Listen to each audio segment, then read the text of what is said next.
Alors dans cette vidéo, je vais vous montrer comment placer des ordres dans le livre des ordres et je vais vous expliquer à quoi cela sert. Donc dans la vidéo précédente, on était sur l'onglet Market. Désormais, on va passer sur l'onglet Limite ici pour placer un ordre dans le livre des ordres. Vous allez voir qu'on va avoir une case en plus. Alors, ici on a le prix du Bitcoin qui est actuellement à 7485,13. Donc moi, en tant qu'acheteur de Bitcoin, mon objectif, ça va être d'acheter du Bitcoin au tarif le plus bas possible pour en avoir le plus possible de Bitcoin. Donc dans la case prix, je peux définir le prix auquel je souhaite acheter du Bitcoin. Donc ici, vous voyez que j'ai un tarif qui est de 7488 et je peux décider de n'acheter du Bitcoin que à 7400. Et mon ordre va se placer dans la liste au niveau de 7400. Donc là, on n'a pas tous les ordres, mais là, si je place un ordre comme ça, il va se placer tout en bas, enfin un peu plus en bas, au niveau des 7400. Donc pour la vidéo, je vais le placer à 7479, en espérant que ça ne bouge pas trop entre temps. Voilà.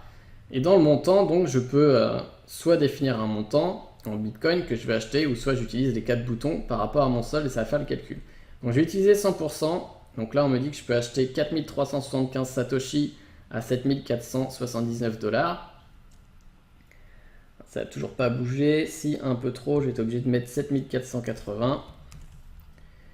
Je clique sur 100%, donc on me dit total 32,72 USD, donc dollars, et je clique sur acheter. Là, vous voyez que c'est marqué commande envoyée, et là j'ai mon ordre qui est ici, et vous voyez que j'ai une petite flèche jaune ici. Donc là, j'ai mon ordre dans le livre des ordres, et dans la section en dessous, ordre ouvert, vous pouvez voir que j'ai désormais un ordre. Donc on m'indique la paire, le type, donc c'est un ordre de type limite. Côté, on me dit que c'est un ordre pour acheter du Bitcoin et pas pour vendre. Le prix que j'ai fixé dans l'order book, donc c'est bien 7480. Le montant, donc ici c'est 4375 Satoshi. Le taux de remplissage, donc pour l'instant personne ne m'a vendu du Bitcoin, donc le taux de remplissage est à 0. Et la valeur totale de mon ordre qui est de 32 $ et des poussières. Donc en fait, mon ordre ne sera rempli que lorsque tous les ordres qui sont devant seront remplis. Donc ça veut dire que le prix aura baissé puisque actuellement il est à 7494 et que moi j'ai placé un ordre à 7480. Et que quelqu'un veuille bien en fait me vendre ces bitcoins au tarif que j'ai défini. Donc logiquement, plus vous placez un ordre proche du tarif actuel et plus vous avez des chances de remplir votre ordre rapidement. Mais vous n'êtes pas à l'abri que le marché n'aille pas dans le sens que vous voulez. Si par exemple ici vous mettez un ordre à 7494, mais que le prix ne fait qu'augmenter, eh bien vous allez devoir attendre assez longtemps pour que le prix redescende. Donc ici, vous voyez que le prix a augmenté, je ne vois même plus mon ordre dans la liste. Donc je peux annuler mon ordre pour en placer un nouveau. Donc quand vous annulez votre ordre, en fait, vous récupérez vos dollars.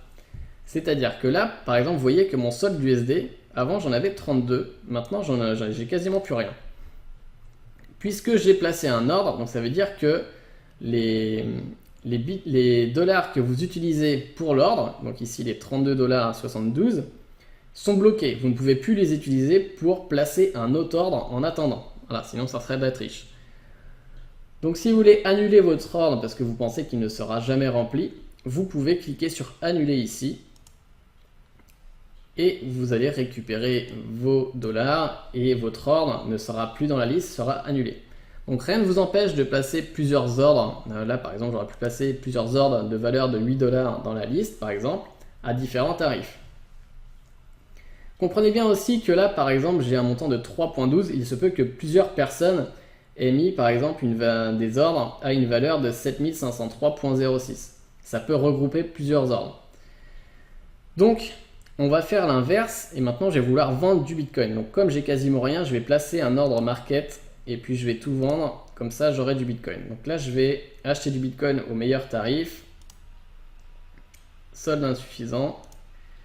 Donc là, il faut que je reclique sur 100% parce qu'en fait, le tarif a bougé. Donc voilà, maintenant j'ai désormais 0,05 Bitcoin. Donc là, je vais pouvoir revenir dans mon onglet limite et je vais pouvoir aussi vendre mes bitcoins, puisque maintenant j'en ai 0,05.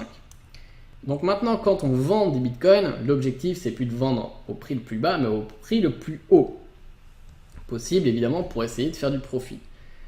Donc ici, j'avais mis 7480, donc c'était le tarif que j'avais appliqué pour acheter. Donc nous, évidemment, on veut vendre plus cher. Donc maintenant, vous voyez que le tarif a augmenté, il y a 7500, bon, il y était à 7500. Donc pour la vidéo, je vais le mettre à 7510, on va dire. 7510. Donc il va se placer ici dans la liste des ordres. Le montant, donc je vais mettre 100% pour qu'il fasse le calcul automatiquement. Et on me dit que du coup, si mon ordre va être rempli, je vais récupérer 38 $. Donc j'avais 32 $, donc là je vais gagner 6 $ sur mes échanges. Donc je clique sur vendre BTC. Je vais peut-être attendre un peu, ou je vais peut-être mettre un tarif plus bas. Et je vais mettre 7507 parce que ça a déjà bougé.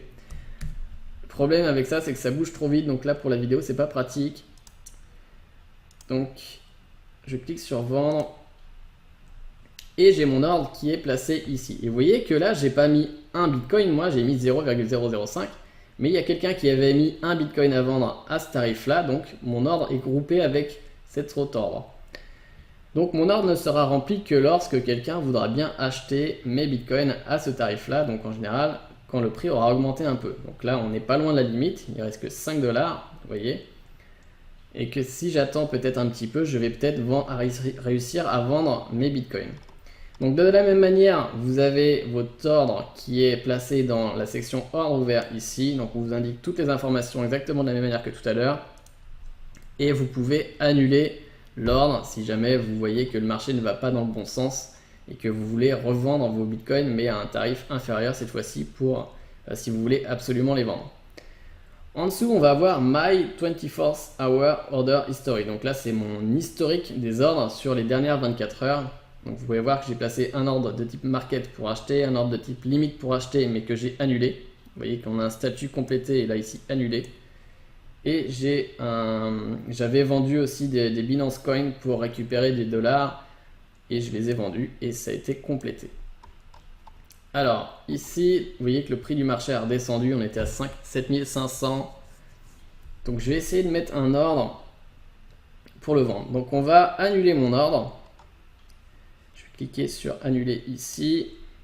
Voilà, succès. Et là, il va falloir être très rapide. Donc vous voyez que ça va très très vite, ça bouge assez rapidement.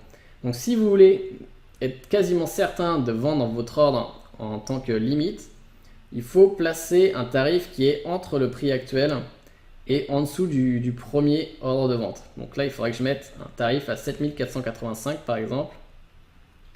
Je vais mettre 85 ou 7000, je peux mettre plus maintenant. Allez, 7490 en espérant que ça bouge pas trop. Voilà, je mets vendre, succès, commande envoyée. Et là, il ne s'est rien passé, bizarrement, puisque mon ordre a été complété directement. Vous voyez que j'ai même pas eu le temps de le voir apparaître. Quelqu'un a acheté mes bitcoins à ce tarif-là, 7490. Et du coup, j'ai récupéré 38 $. Donc j'ai fait un bon profit. J'ai fait un profit de 6 $ en fait sur cette démo. Donc je suis plutôt content de moi-même. Et j'espère que maintenant vous avez compris comment placer des ordres en limite. Donc vous pouvez très bien décider de placer des ordres à par exemple 10 000 $. Votre ordre va rester là tant que le prix du Bitcoin n'augmente pas jusqu'à 10 000 $. Il ne va pas être rempli tant que le prix n'est pas rendu à ce niveau-là. Donc je sais qu'il y a pas mal de personnes qui ont assez d'argent sur leurs différents comptes qui s'amusent à mettre des ordres de limite soit assez bas, soit assez haut. Parce que vous n'êtes jamais à l'abri que le prix du Bitcoin soit crash ou soit explose. Donc par exemple, là, vous voyez qu'on est à 7400 $. Il y a encore quelques mois, le prix du Bitcoin était à 18 000 $. Donc ceux qui font comme ça, qui mettent des ordres d'achat par exemple assez bas, ils savent que le prix du Bitcoin va remonter, donc au final, ils vont être gagnants. Et quand ils vendent assez haut, bon, ils savent qu'ils vont faire aussi une plus-value. Donc voilà, vous pouvez effectuer différentes stratégies avec ce type d'ordre-là. À vous de trouver la bonne stratégie pour gagner le plus d'argent possible. Donc dans la prochaine vidéo, on verra la différence entre les ordres de type limite et les ordres de type stop limit.